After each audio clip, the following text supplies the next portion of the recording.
5 houses that you should never buy. Like, don't do it, seriously. I'm literally saving you from a heart attack. You'll thank me later.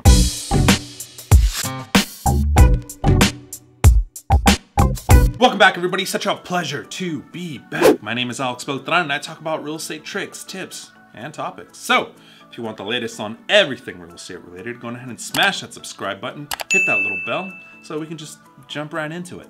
If you look around YouTube or any types of real estate articles, you have an endless amount of people saying that the real real estate secret is buying these homes. But don't buy those homes over there. Why would you ever buy a house off of the MLS? This guy's not gonna make it in the real estate world. You know, pricks, the gatekeepers, the ones that know the answers to everything. Kind of like those guys at the gym that walk around talking to everybody and they know all the workouts, but you never actually see them working out. You know what I'm talking about, right? Anyway, for the most part, you can't go wrong with purchasing real estate. It's considered one of the safest investments for a reason. Even if you overpay by a little bit, in the long run, it's not gonna matter because it's an appreciating asset. Unlike a car where if you overpay for that money's gone.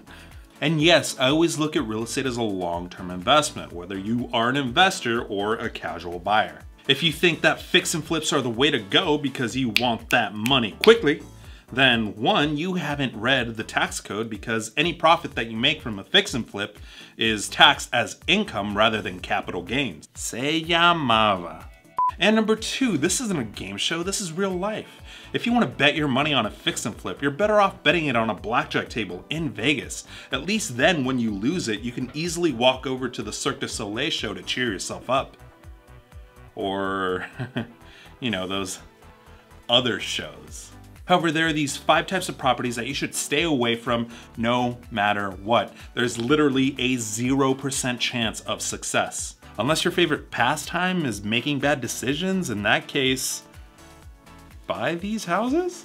Number 1, previously flipped homes. Shocker! Just adding to the disdain that I have for house flippers and house flipping as a whole. And look, I get it. There are some good house flippers out there where they do the work by the book. They don't just fix the cosmetic issues, they actually go in and fix structural issues like the electrical, the foundation, and the plumbing. But they only account for like 2% of all flippers. The remaining 98%, they're just trash. And they do trash work, even on the easy cosmetic stuff. And they only stick to the cosmetic work because that's the most profitable. There isn't that much profit in the structural work, even though that's the most important part of the house. Even a mediocre home inspector could see right through the horrible work.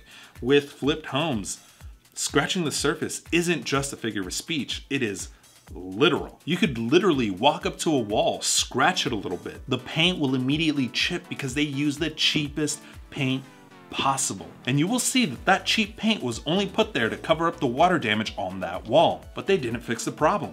Stay away. They always try to sell their homes with that huge red flag, sold as is, which makes it hard to take them to court. And I mean, do you really want to go to court in the first place?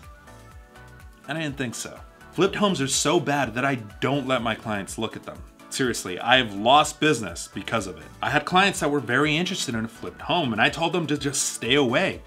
But what they ended up doing is going with another real estate agent and purchasing it through them. 1 week after the closing of that home, they called me asking me for help, to which I kindly had to explain to them that I can't be involved in transactions that I wasn't involved in.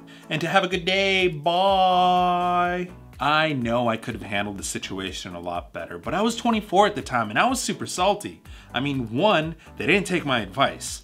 2, I showed them like 40 to 50 homes within a span of 6 months, and because they didn't purchase through me, I didn't get paid for any of it. And 3, they had the gulls to call me and try to fix things after they screwed me over. No fam, I ain't about that life. Besides, in retrospect, it's kind of a funnier story that way. And I know I'm going really hard on the paint with flipped properties, but nothing good ever comes from flipped properties. Even their shows are trash. Number 2, rental restricted properties. If you're looking to invest in real estate, This is literally like the one restriction you do not want. This is more common with condos, co-ops, and HOA neighborhoods, and there's generally two different types of restrictions. One, the flat out rental restriction where you can't rent out to any tenant no matter the circumstance. And two, the rent with restrictions, where there's some type of renter to owner ratio where 20% of the properties can be rented out to tenants, the remaining 80% must be owner occupied. And look, I get it, it's to preserve the value of everyone's property, but I mean, f off HOA, nobody likes you. Just trust me, you don't want any type of rental restrictions. Because what if when you buy it, you still technically qualify to be able to rent out to tenants, however, upon move out, that same property no longer qualifies because it's surpassed the renter to owner ratio. Just save yourself the trouble and avoid it altogether. Besides, those types of HOA and co-ops are ran by Karens, and they're usually too intrusive anyway. Number 3, mobile homes. And I'm not talking about buying the entire lot, owning the land, and charging lot fees. That's actually pretty lucrative. So lucrative, in fact, that my best friend of all time, like ever, here in Omaha, Warren Buffett, you might know him, he's awesome, he's my best friend of all time, ever, like best friends forever. Yeah, he partakes in that type of real estate investment. And I know this because he told me personally, and not because it happened to be an article on Forbes magazine. I'm talking about mobile homes that are not attached to a foundation. And I mean, even if they are attached to a foundation, they technically aren't considered real estate properties. They're considered personal properties, which is a huge distinction. And because of that fact, financing them sucks, the rates suck, the term of the loan sucks, and the appreciation on these mobile homes suck. Overall, mobile homes just suck. And a lot of them, oddly enough, have rental restrictions, so like a double disqualifier. It seems that selling them and refurbishing them are relatively lucrative. I mean, there are real estate agents that specialize in just mobile home sales. I don't know how well they do, but I mean, they've been around for a while, so I'm assuming it's relatively profitable. I personally just stay away from mobile homes at all cost, but that's just me, you know? Number 4, the parts bin special home. I think we've all been there when we walk into a house that clearly belongs to an older couple. They're pretty charming.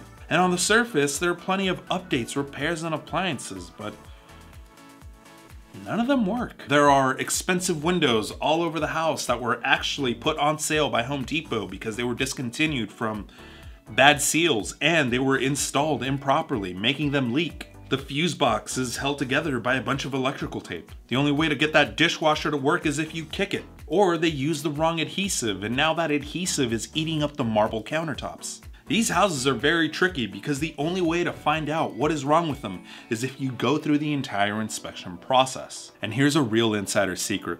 Go on ahead, find yourself a pen and write this one down. You ready?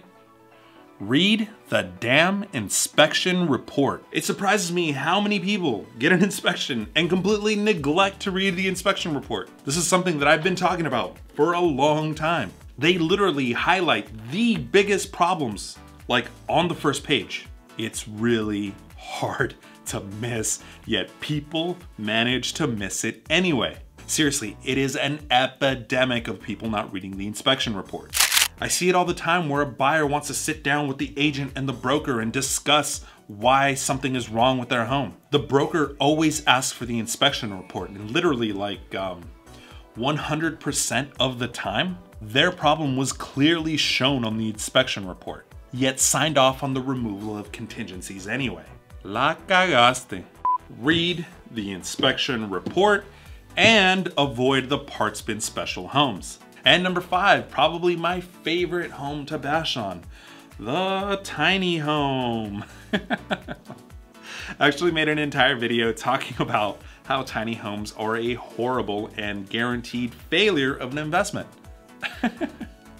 Granted, it was a little bit of a joke, but a little more serious. Actually, very serious. I'll go ahead and link that above. I mean, I get it. If you are manufacturing and selling them, or buying a bunch of them and running them as a hotel Airbnb business, or using them for very specific needs, like how nonprofits are taking advantage of tiny homes because of their cost effectiveness. But I mean, keyword nonprofit. There's literally zero reason to really own a tiny home as an individual. They don't appreciate and value. I mean, drop of the mic, done. There's really no need to explain any further. Anyway, question of the day, what type of real estate do you think is completely toxic and should be avoided at all costs? Go ahead and comment in the comment section down below. I would love to hear your thoughts. And that is it for this particular video, folks. If you found this video informative or entertaining, go on ahead and hit that like button. Subscribe if you haven't already. It greatly helps this channel. If you want to keep up to date with everything that I'm doing in real estate, I'm going to go ahead and link my Instagram right here. If you want to check out some more of my real estate related content, I'm going to go ahead and link it here and here. Other than that, catch you guys next week. Peace.